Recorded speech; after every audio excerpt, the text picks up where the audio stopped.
So yun mga pre, welcome back sa channel ko. So ngayong araw nga mga pre, gagawin natin is magpapalit tayo ng langis ng motor natin. So dito, itong dalawa na sa likod ko, itong NMAX natin at saka itong BM natin.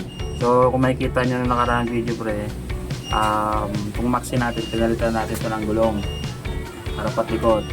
So ngayon naman, magpapalit naman tayo ng langis. DIY lang natin gagawin to. So ayun, pero bago ang lahat mga pare, katapos na kasi ng bagyo eh. Lilinisan muna natin to bago tayo magpalit lang ng langis dahil sobrang putik na nila parehas. So baka magtampo. Ayun pare, so kung interesado kayo sa video na to pre, samahan nyo ko hanggang dulo. So let's go! Let's go! Let's go! Shut up! Shut up!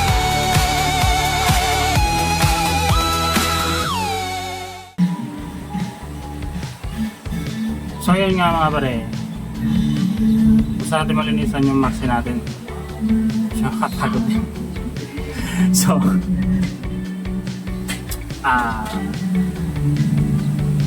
susunod naman natin yung BM natin ngayon mga pare. So patutuyuin muna natin to, then kukunin ko yung BM, lalabas muna natin to para matuyo. Alright. Ano ba tayo information nyo? Inahan mo lang. Pero mga pare, second batch naman tayo. Lilinisan naman natin tong BM natin ngayon. Ayan.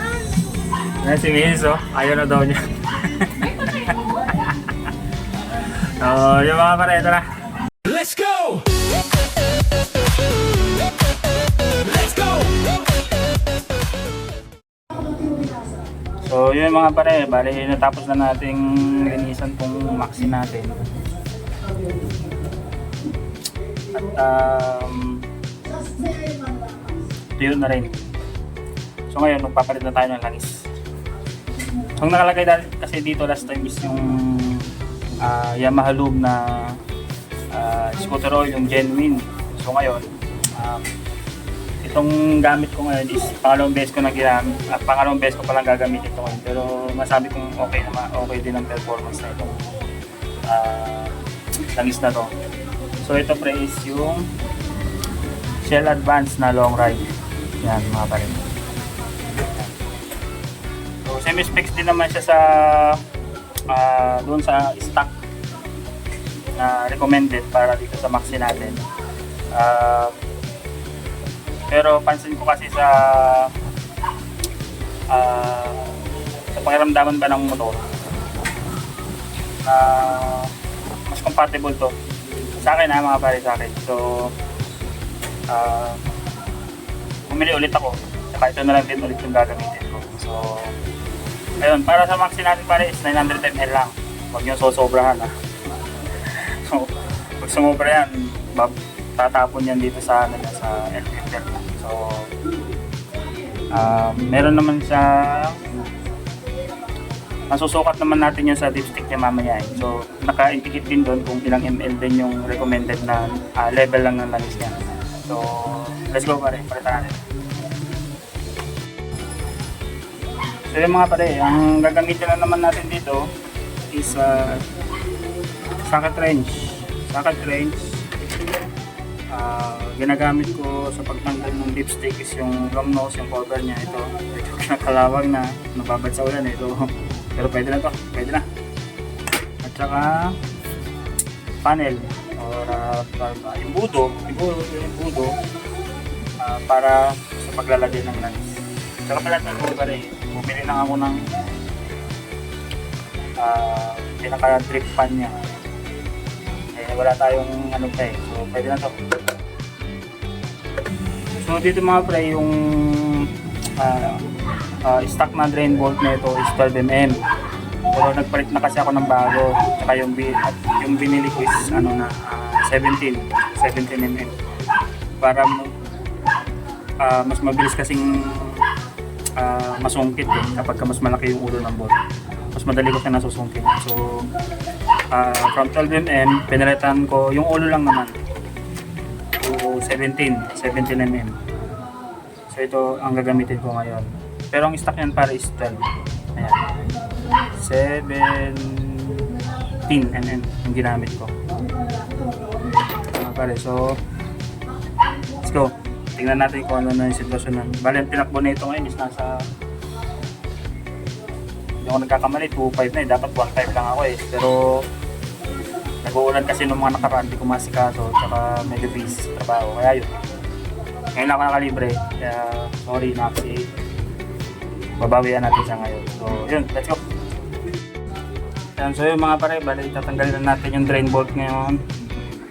Bale, sa pagtatanggal nito mga pre, dapat clockwise lang. Clockwise. Clockwise tayo mga pre. So, yan. Natin. Yun. Yes lang pare, diba? Hindi rin kasi kailangan masyadong maigpit to kapag binabalik na.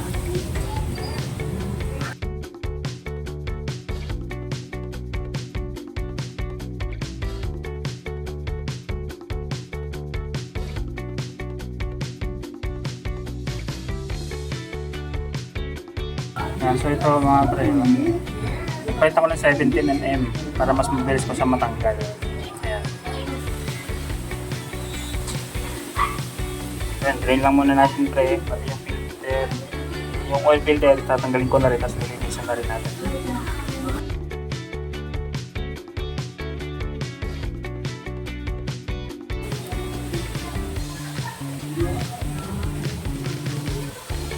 So gagamitin kong panglinis spray ng oil filter natin is itong carburetor cleaner. Itong brake cleaner. Pwede din naman to. So yan, tanggalin din natin yan.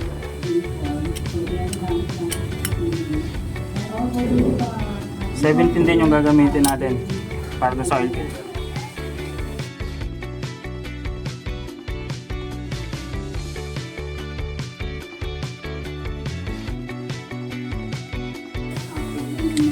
Ito sa mga pare.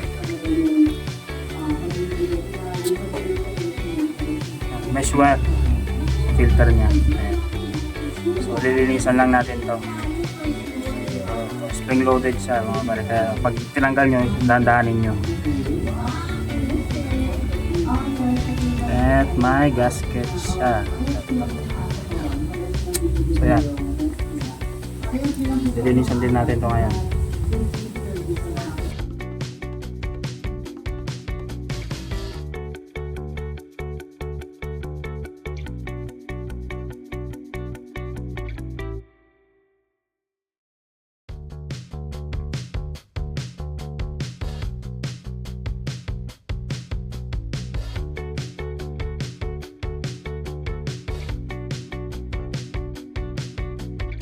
So ipakita ko sa inyo pre kung ano yung tsura niya sa ilalim. Ito.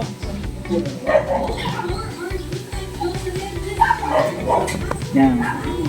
Yung malaking butas yan pre is para dun sa filter. Yung maliit, yan yung sa pinaka-drain point ng langis niya. Yan yung sa mga max natin pre, para sa NMAX yan. So yan. Kita ba? Yan. So pagdating sa mga ganitong maintenance pre, hanggat maaari huwag niyong papabayaan yung mga motor na hindi ma-change oil. So, napakasimple lang ng maintenance na to pero napakalaking factor to. So may nangyari kasi dati, meron kaming kapitbahay noon. So bago yung motor niya, sobrang excited. First time niya rin magkaroon ata ng motor, pagkakalam.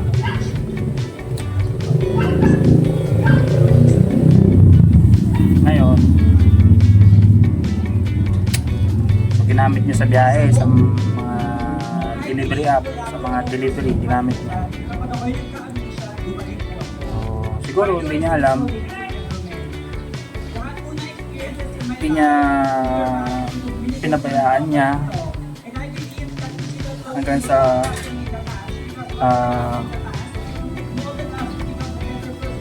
ayun, isang araw bigla na lang pumutok yung makina niya. Yung pala natuyuan na ng langis. Tuyo na talaga. Kasi nabutas talaga yung pinaka-housing ng makina niya. Kaya yun, gas malala. Hindi na rin ata nagamit.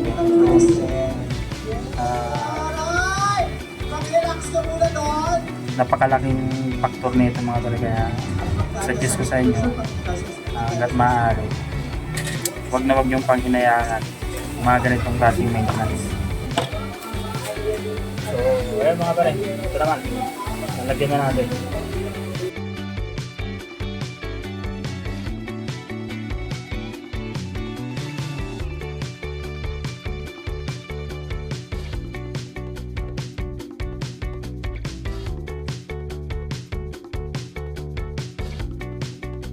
So, ayun mga pare, bali natapos na natin palitan yung langis. Ngayon, nire-reset naman natin dito yung mileage para dun sa oil niya. So, papakita ko rin sa inyo kung paano. Sa mga hindi pa nakakala mga pare, baka makatulong sa inyo to. Yan.